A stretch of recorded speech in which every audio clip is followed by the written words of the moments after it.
آ جائیں. ابھی تو ہم یہی دیکھتے ہیں کہ جتنے بھی حوزہ علمیہ میں اساتید پڑھا رہے ہوتے ہیں، بالخصوص ہم نے ایران میں دیکھا ہے اور نجف میں بھی ان کے قلمی اثرات بھی ہوتے ہیں. یعنی جہاں پہ درس و تدریس ہے وہاں پہ کتب بھی آ رہی ہیں. مثلا جامع منتظر میں موسیٰ بیگ نجفی صاحب رحمۃ اللہ علیہ وہ مدرس بھی تھے اور ساتھ میں ان کے قلمی اثرات بھی تھے. آپ نے تھوڑا سا جو جیسا کہ حالات ہیں اور جیسا کہ زمانہ چل رہا ہے اپنی ویب سائٹ بنائی اور یہ بھی اسی میں اکاؤنٹ ہوتے ہیں کہ آپ آگے کیسے بڑھا رہے ہیں. وہ کتب کے ذریعے بڑھاتے تھے، لیکن ابھی ہم واقعی یہ تلخ ہے ہمارے لیے بھی، پاکستان کے بڑے بڑے حوزات کے جو مدرسین ہیں ان کے قلمی اثرات نہیں ہیں. ٹائم ہی نہیں ہے. چونکہ مدرس ہے 2 گھنٹے کا 3 گھنٹے کا، اس نے 11 بجے ہر حال میں مدرسے سے نکلنا ہے مجلس کے لیے، اور فلاں جگہ گاڑی دوڑا کے پہنچنا ہے، اور پھر رات کو اس نے پھر بھاگ کے پہنچنا ہے. دوسرا یہ ہے کہ میرا خیال ہے قلم یہ بھی اللہ پاک کی خاص عنایت ہوتی ہے. ہر بندے کے پاس میں نہیں ہے کہ ہر بندہ قلم اٹھا کے شروع ہو جائے. صحیح. ایک صلاحیت ہے نا، ایک ملکہ ہے کس کے پاس لکھائی کا. بس دیکھو نا، یہ مثال دیتے ہیں، ہمارے پاس ایک مثال ہے مفسر قرآن علامہ شیخ محسن ندوی رحمۃ اللہ علیہ کی. وہ سکول و کالج تو نہیں پڑھے، صحیح ہے، لیکن اللہ نے ان کو ملکہ دیا تھا. آپ ان کا بلاغ القرآن اٹھا کے دیکھیں، آپ ان کی تفسیر الکوثر اٹھا کے دیکھیں، یہ الہی عطا ہے نا، ملکہ ہے. صحیح ہے. یعنی آپ لوگ جو اس نے فلاں اردو میں جناب اس نے پی ایچ ڈی کیا ہے، اردو میں فل کیا ہے، ایم اے اردو، وہ تو اس دنیا میں گئے نہیں، لیکن ان کی تحریر جو ہے وہ وہی لوگ پڑھ رہے ہیں. وہی لوگ پڑھ رہے ہیں. ملکہ ہے نا، بالکل ایسا ہی ہے. اللہ نے ان کو دیا اور انہوں نے اس ملکے کو پھر ضائع نہیں کیا. صحیح.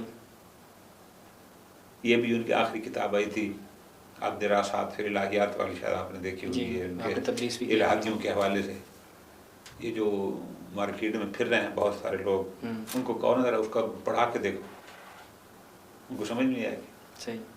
تو ان کے پاس ملکہ تھا نا. ایک تو ان کا عربی ادب بہت مضبوط تھا، بہت مضبوط تھا، اور پھر ان کا قلم بھی چلتا تھا، اور پھر انہوں نے اس کو ضائع بھی نہیں کیا. صحیح. آخر تک اس کو. تو یہ چیز کاؤنٹ کرتی ہے. آپ کو تو جیسے آپ نے بھی بیان کیا شروع میں، آپ کے استاد نے جہت دی کہ آپ مدرس اور آگے، تو اب اساتید بھی تو شاگردوں کو جہت نہیں دیتے. نہیں، اساتید شاگردوں کو جہت یہ دیتے ہیں کہ فلاں کی اگر آپ مجالس سنیں نا تو آپ جلدی مقبول ہو جائیں گے. فلاں کے مصائب اس کا سن لو، فضائل فلاں کا سن. ضرورت تو اس کی بھی تو ہے نا. پھر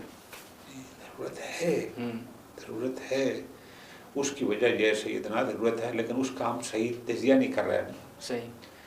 ایک دفعہ آپ خود، میری بات کو ذرا توجہ فرمانا، آپ خود ایک کتاب اٹھاتے ہیں، اس سے حدیث لی، اس کتاب سے وہ حدیث لی، اس سے وہ لی، پھر ان کو جمع کیا، پھر ایک چیز کی وہ پیش کی، یہ اور چیز ہے. ٹھیک ہے.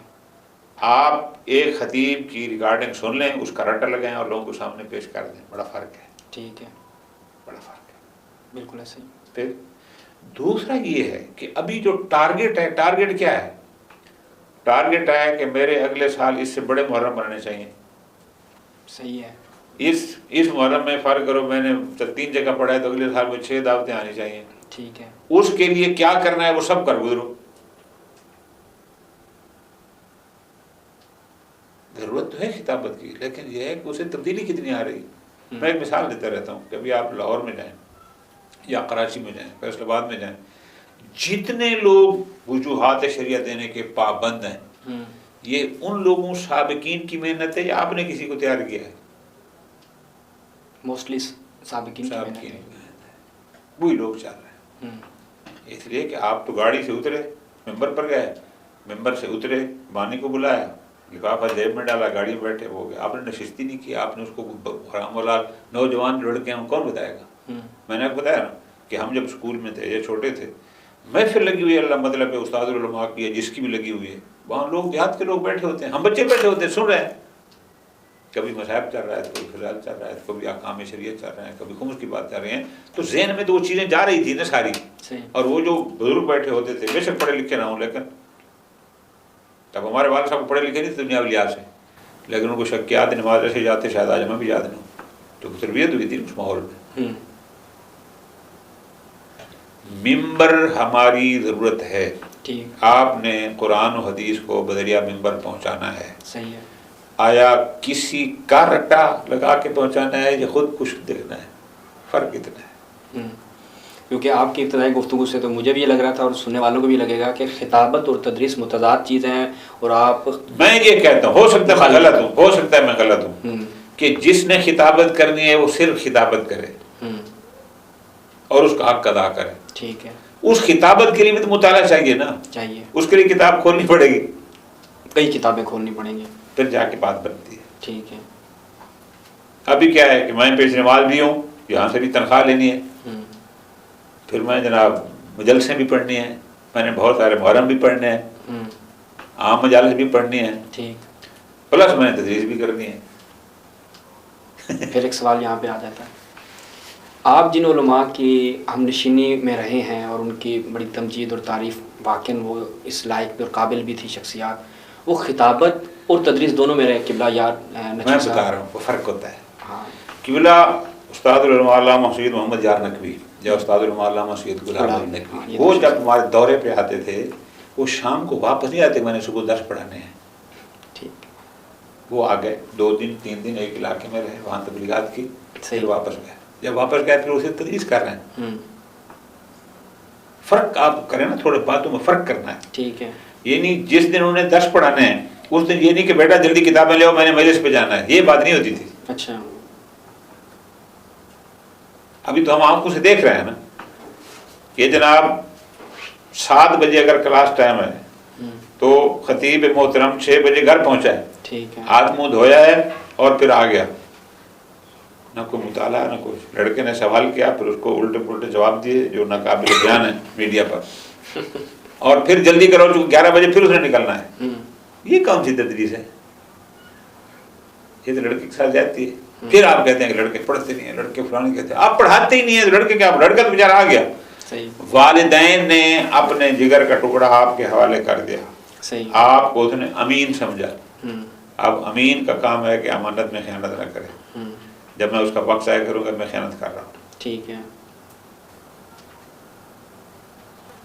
اس نے مجھے والدین نے امین سمجھ کے میرے حوالے کیا نا بچہ، تو میرا کیا کام ہے؟ ابھی آپ نے خود دیکھا ہوگا یہ سر میں یہ عوامل کتنے ہیں، 30-40 درس ہے، بالکل 2 مہینے کا درس ہے، 2 سال لگ جاتے ہیں. کیوں؟ تخصص کر رہے ہوتے ہیں. بہرحال وہ علیحدہ ہے، میں اسے نہیں تھا. میں یہ کہتا ہوں کہ میں نے ادھر ایک درس تھا تو اس میں نے کہا، میں نے کہا جی اس میں کوئی شک نہیں کہ ابھی ہماری مساجد کی ڈیمانڈ پوری نہیں ہوئی. ممبر میں جتنے ہمیں خطیب چاہیے صحیح پڑھنے والے ابھی پورے نہیں ہیں. صحیح. پورے نہیں ہیں، یعنی ابھی ڈیمانڈ باقی ہے، ضرورت ہے. مدرس تو خیر بہت ہے نا. میرا ایک جملہ تھا پھر گلاب صاحب نے کہیں نقل بھی کر دیا کہ اگر کم سے پرنسپل منگوانے ہیں تو پوری بس بھر کے آ جائے گی، مدرس ہے تو پھر ڈھونڈنا پڑے گا. اچھا. تو بات اصل میں یہ ہے جان کہ درست ہے کہ ہمیں چاہیے مساجد کے لیے بندے، مسجد سنبھالنے والے کی ڈیمانڈ کچھ اور ہے. اس کو اخلاقیات میں زیادہ دیکھنا ہوتا ہے. مسجد میں مسجد ہے. اچھا جو خطیب کی ہمیں چاہیے، خطیب کو چاہیے کہ تاریخ تجزیہ کرے، خود پڑھے. اب کاپی کب تک چلے گی؟ صحیح. اب شاید یہ تو نہیں ہو سکتا کہ ہم کہیں جناب جتنے مولوی صاحبان ہیں وہ سارے مجلسیں چھوڑ دیں، مدرسوں میں بیٹھ جاؤ. صحیح. پہلے بھی ہمارا ممبر ناہلوں کے قبضے میں ہے، جو تھوڑا بہت بچ گیا ہے پھر وہ بھی ان کو دے دیں، یہ تو ٹھیک نہیں ہے. وہاں پہ بندے چاہیے. ہماری جو میری ذاتی غلط بھی ہو سکتی ہے، میں اپنی بات کر رہا ہوں، میری اپنی ترجیح یہ ہے کہ جس صاحب نے خطابت کرنی ہے وہ خطابت میں جائے، وہ تدریس والے عمل کو چھوڑے، اس کے بس کا کام نہیں ہے، اس کو ٹائم نہیں دے پاتا. صحیح. اور اگر تدریس کا حق ادا کرنا ہے پھر وہ اپنی باقی مصروفیات چھوڑنی پڑے گی، تاکہ پورا اس کا مطالعہ طالب علم کو پوری دھیان سے پھر تھوڑے وقت میں وہ. میں اب بھی کہہ رہا ہوں، میں دعوے سے کہتا ہوں، میں نام بھی لے سکتا ہوں کہ جو پاکستان میں مدارس ابھی بھی ہیں جن کا اچھا نام ہے، ان کی پیچھے وجہ وہ استاد ہے 1-2 جو بیچارہ بیٹھا 24 گھنٹے سوائے تدریس کا کوئی کام نہیں کرتا. اصل وہ ہے. صحیح. اور ہم نے دیکھا ہے کہ جب وہ استاد اس مزاج کا استاد جاتا ہے، زمین آسمان کا فرق ہے، ادارے کارکردگی فرق پڑ جاتا ہے. بالکل صحیح. تو ابھی ہم چاہتے ہیں کہ لوگوں کے لیے بھی زیادہ طولانی نہ ہو جائے، آخر میں ایک چیز جو کمی ہے طلاب کو آج کو جہد دینے کو، مثلا کوئی آمادہ نہیں ہے کہ طلاب کو جہد دے یا تشویق دے کسی مسئلے میں، اس وقت جتنے بھی حوزہ علمیہ کم پاکستان نجف میں طلاب پڑھ رہے ہیں جس سطح پہ بھی ہیں، ان کے لیے کیا مشورہ ہے آپ کا کہ جو مفید اور کارگر ثابت ہو سکتا ہے؟ جو میں سمجھتا ہوں نا، میرا جو اپنا تجربہ ہے، یہ جو میں خود دیکھ چکا ہوں پاکستان کے حوزات میں بھی ادھر بھی، اکثریت ابھی اپنی تعین منزل نہیں کر سکی. ٹھیک ہے. انہوں نے اپنے آپ کو حالات کے حوالے کیا ہوا ہے، جس کی وجہ سے وہ پیچھے ہے کہ حالات جدھر ان کو لے جائیں گے بس ٹھیک ہے. تعین منزل کرو. خطیب بننا ہے اس کی محنت کرو، صرف بہترین خطیب بنو. ہمارے ایک دو عزیز تھے کوثر کے، ان کو کسی نے مشورہ دیا جی آؤ جی تو نجف آ جاؤ تو کم آ جاؤ، ٹیک لگ جائے گا. میرے ساتھ گھر ہے مشورہ کرنے. میں نے کہا کرنا کیا؟ کتابت. میں کہا وہاں کی رسائل مقاصد کو فائدہ پہنچائے گی یا کہ نہیں؟ مگر پھر فوکس کرو جو کام آپ نے کرنا ہے کیا، اور آج الحمدللہ فوکس کرو. وہ آپ کے کام کی چیز نہیں ہے، نہ وہاں ایسا ادارہ ہے کہ جو آپ کو نکھارے. وہ یہاں اکثریت، سیدنا اکثریت، میں دعوے سے کہہ رہا ہوں، اپنی منزل معین نہیں کر سکی. آخر ہم نے کرنا کیا ہے، پہنچنا کہاں ہے، ہم کس مقصد کے لیے اس حوزے میں آئے ہیں؟ اس کو میں کہتا ہوں تعین منزل. وہ نہیں ہے. صحیح. والدین نے مدرسے بھیج دیا، تھوڑا پڑھ لیا، کوئی امتحان دے دیا، نجف آ گیا، جیران آ گیا، کوئی امتحان آ گیا، تکا لگ گیا، اقامہ لگ گیا، کوئی پتہ نہیں کیا کرنا ہے، کچھ پتہ نہیں، بس چل سو چل. اب یہاں ایک بڑی تعداد ہے، پڑھی نہیں، کئی کے سال ہو گئے. ہمیں پتہ ہے کہ آج ان کو اگر حوزہ نکال دے تو کسی کھاتے میں نہیں ہے. مدرس تو ہے ہی نہیں نا، نہ ان کی کتابیں چلے گی نہ مسجد چلے. کیوں؟ چونکہ انہوں نے اس کے لیے کام ہی نہیں کیا، کسی ایک میں بھی کام نہیں کیا. میرا تمام دینی طلاب، وہ چاہے مبتدی طالب علم ہے چاہے کوئی ہے، اگر وہ ایک کامیاب انسان بننا چاہتا ہے تو پہلے یہ طے کرے کہ میری منزل کیا ہے. صحیح. کوئی ٹارگیٹ تو بنائے نا. ایسے تو نہیں کہ بندہ سڑک پہ کھڑا ہو، جدھر کی بات ہے بندہ سے بیٹھ کے کرے جائے. قسمت پہ چھوڑ دیں. اور پھر نہیں، اس سے اگلا جس پر مجھے دکھ ہوتا ہے، یہی لوگ پھر ملامت کرتے ہیں عہدے نے ہمیں کیا دیا.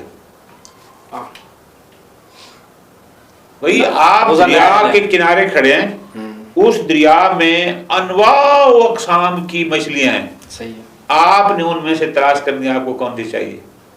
صبح جائیں اور شام کو واپس آ جائیں، کہ مجھے دریا نے کچھ بھی نہیں دیا، سارا دن بیٹھ رہا ہوں ایک مچھلی بھی نہیں آئی. تو نے ڈھونڈا کب ہے، تلاش کب کیا ہے؟ آخر اس مچھلی پکڑنے کے لیے کچھ کرنا ہوگا نا. یہ حوض ہے، سمندر ہے علم کا، نجف سمندر ہے تو آپ نے ڈھونڈنا ہے. اب ڈھونڈنے کچھ نہیں، 10 سال بعد کہتے ہیں حوضے نے ہمیں کیا دیا. حوضہ سب کچھ دیتا ہے، مفت میں دیتا ہے، در و دیوار گھر پر آ کر دیتا ہے. آپ متلاشی تو بنے نا. درس ہوتا ہے صبح 7 بجے، آپ نے اٹھنا ہی دن 12 بجے ہے. جب حوضہ بند ہو گیا پھر کہیں گے حوضے نے ہمیں کیا دیا. آپ نے لیا ہی نہیں. صحیح ہے. اور بھی بھیجا دی. یعنی تعین منزل کریں طلاب. جس نے تعین منزل کر لی، آپ نے دیکھا ہے آپ کے دوستوں میں بھی، وہ کسی جگہ پر پہنچ گئے. ضرورت نہیں ہوتی نا کہ آپ اپنے ٹارگیٹ پر 100% پہنچیں. 90% تو پہنچ جاتے ہیں. بالکل ایسے ہی. لیکن جس کا کوئی ٹارگیٹ ہی نہ ہو، اس نے کہاں جانا ہے. بالکل ایسے ہی. بہت شکریہ قبلہ، نہایت قیمتی وقت اور قیمتی گفتگو آپ کے ساتھ رہی، اور تفصیلات بہت جگہوں پہ تھی، آپ نے اسکپ کیا کافی جگہ پہ. نہیں، اس لیے کہ وہ موضوع بالکل علیحدہ تھا نا، اس کے لیے پھر بہت ساری چیزیں اور چاہیے ہوتی ہیں. پھر ایک پوری سیریز ہونی چاہیے، ایک سیریز ہو، پھر ہر ایک شخصیت کے ساتھ آپ علیحدہ. واقعاً پھر بھی آپ نے بڑے بہترین انداز سے اپنے تعلیمی سفر کو بیان کیا. اور میرے خیال میں اس کو بیان کرنا بھی اس وجہ سے ضروری ہوتا ہے کہ جب آپ ایک رول ماڈل دیکھتے ہیں نا، وہ دیکھتا ہے کہ میں ایک چھوٹے گاؤں سے آیا اور پھر حوزہ علمیہ میں جب پڑھنے کے لیے پہنچا تو میں نے کرنا کیا ہے. تو ہم کہتے ہیں کہ دیکھیں دیکھا جائے، یعنی جیسے علماء کی ہم زندگی کو دیکھتے ہیں، اور آپ نے جتنے علماء کی ہم نشینی اختیار کی، ہم نے تو ان کے فقط نام سنے ہیں. ایک واقعہ وہ بھی شرف ہے اپنی جگہ پر، اور یہ زندگی بیان ہونا اس وجہ سے بھی ضروری ہے. پہلے وقتوں میں یہ چیزیں نہیں تھیں، سوشل میڈیا یہ چیزیں نہیں تھیں. الحمدللہ اب یہ چیزیں ہیں، اور اس طرح کے جو ایسے علماء کے جنہوں نے اپنی زندگی علوم محمد وآل محمد کو پڑھنے اور پڑھانے میں وقف کر دی، اور ایک رول ماڈل کی صورت میں ہمارے طلاب کے لیے جو ہیں وہ سامنے آئے انشاءاللہ۔ اسی کے ساتھ ہم دعا گو ہیں کہ خداوند متعال ہمارے استاد بزرگوار کو طول عمر عطا فرمائے اور زیادہ سے زیادہ ان سے ہمیں استفادہ کرنے کی توفیق عطا فرمائے۔ تمام ناظرین، تمام مومنین سے ہم درخواست کریں گے کہ استاد بزرگوار کو ہمیں اپنی خصوصی دعاؤں میں یاد رکھیے گا۔ والسلام علیکم ورحمۃ اللہ۔